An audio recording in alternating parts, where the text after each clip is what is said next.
Hola a todos y bienvenidos a su podcast de dinero. El día de hoy vamos a estar platicando de cómo invertir en las mejores empresas de Estados Unidos solo con un instrumento, con una sola acción, o ETF en este caso, que automáticamente nos va a estar diciendo cuáles son las 50 empresas con más valor de Estados Unidos y va a estar poniendo nuestro dinero ahí, con inversión diversificada de lo más grande, desde empresas como Apple o lo más nuevo como Nvidia, y que a través de los años tengamos nuestra cartera únicamente esas, las mejores de todos de Estados Unidos, el país que más nos gusta. Pero sin más preámbulo, los dejo con la plática de hoy. Bienvenidas y bienvenidos. Hoy nos vamos a meter a fondo con una forma particular de invertir en Estados Unidos. Hablamos del índice S&P 500 Top 50. Exacto. Y la pregunta clave es, ¿apostar solo por las 50 empresas más grandes es una buena idea? ¿O es más bien una trampa por la concentración que implica?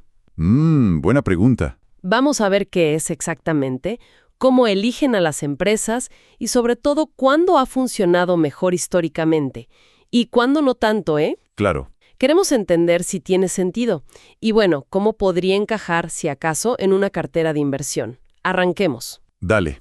Entonces, para empezar y ponerlo simple, ¿qué estamos comprando realmente con este índice? ¿Qué hay dentro? Bueno, básicamente lo que compras son acciones de las 50 compañías con el mayor valor de mercado, pero ajustado por flotación. Ajá, ¿y eso qué significa, lo de ajustado por flotación? Significa que se considera el valor de las acciones que realmente están disponibles para que cualquiera las compre y venda en el mercado.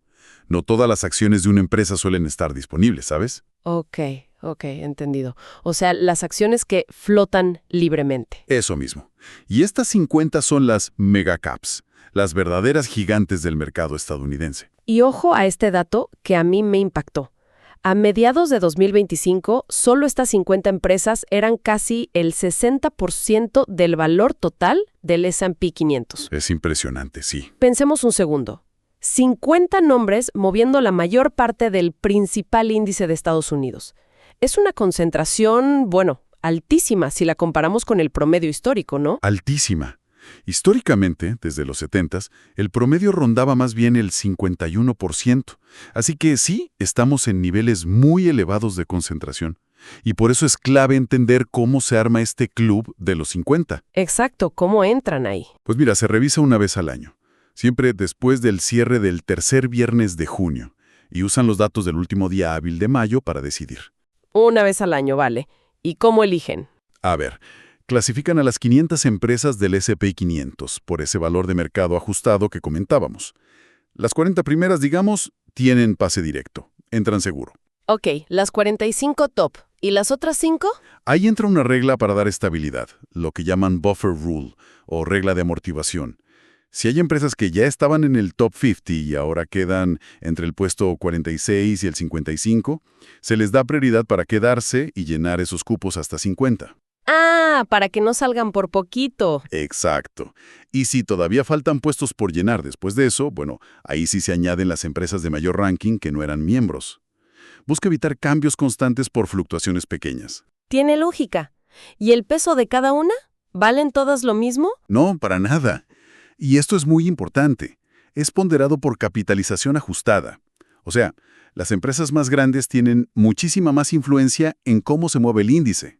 Su peso es proporcional a su tamaño. Las gigantes mandan. Tal cual. Y otro detalle. Si una empresa sale del S&P 500 durante el año, también sale del Top 50.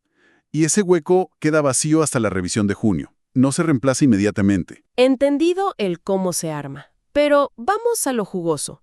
¿Esto de concentrarse en las más grandes ha funcionado? ¿Cuándo ha brillado este enfoque y cuándo ha sido un poco meh? Bueno, el rendimiento comparado con el S&P 500 completo ha tenido sus idas y venidas, ¿eh? Ha habido décadas donde no le fue bien, como los 70s o principios de los 2000. Ajá. Pero en otras épocas, como los 90s y lo que llevamos de los 2020, sí que han mostrado una fuerza notable. De hecho, leí que en 2023 tuvo su mejor año relativo jamás registrado. Superó al S&P 500 general por un 12%. Un montón. Exacto. Un rendimiento relativo espectacular ese año. ¿Y eso qué nos dice? Parece que tiende a irle mejor cuando el mercado sube impulsado por unas pocas empresas muy grandes, ¿no? Lo que a veces llaman liderazgo estrecho. Precisamente. Cuando unas pocas locomotoras tiran del tren, este índice brilla. Pero si las ganancias del mercado están más repartidas entre muchas compañías, más pequeñas incluso, ahí no destaca tanto. Interesante. Aunque dices que a largo plazo, en promedio, sí ha dado rendimientos ajustados por riesgo un poquito mejores que el S&P 500 total. Sí, en varios plazos se observa eso. Pero ojo, también con una volatilidad ligeramente superior. O sea, un viaje un poquito más movido. Claro, más concentración, más volatilidad potencial. Tiene sentido. Y eso nos lleva al tema de los sectores, ¿verdad? Mencionaste la concentración. Sí. Punto clave. Este índice no es para nada diversificado por sectores. A mediados de 2025, casi el 46%, casi la mitad, estaba en tecnología de la información. ¡Wow! ¿Y el resto? Si le sumas servicios de comunicación, que tenía cerca del 15%, ya te vas a más del 60% del índice en solo 2 sectores. Más de la mitad en solo 2 áreas. Increíble, ¿no? Esa es su característica principal y, claro, también su mayor riesgo. El rendimiento depende muchísimo de cómo les vaya a esos 2 sectores y a las superempresas dominantes dentro de ellos. Queda clarísimo el perfil, muy, muy concentrado. Entonces, si alguien está pensando en su cartera, ¿cómo se usa esto? ¿O es mejor ni tocarlo por los riesgos? Bueno, dado ese perfil tan concentrado, la visión general es que no debería ser un sustituto del S&P 500 completo. El S&P 500 general es la base, mucho más amplio. Claro. Este top 50 podría verse más como un complemento, una inclinación, un tilt, como dicen en inglés, para quien quiera darle un empujón extra a la exposición a las megacaps de EEU. O sea, si te gustan mucho esas gigantes y aceptas el riesgo adicional. Exacto, asumiendo conscientemente ese riesgo de concentración.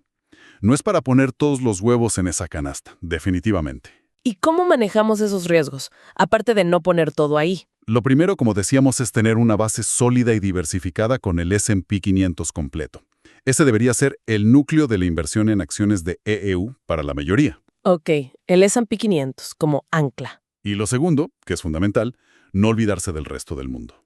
Una buena diversificación internacional es clave. Claro, para no depender solo de EEU y en esos pocos sectores. Justamente, ayuda a equilibrar el peso de EEU y también esa concentración sectorial tan bestia del top 50.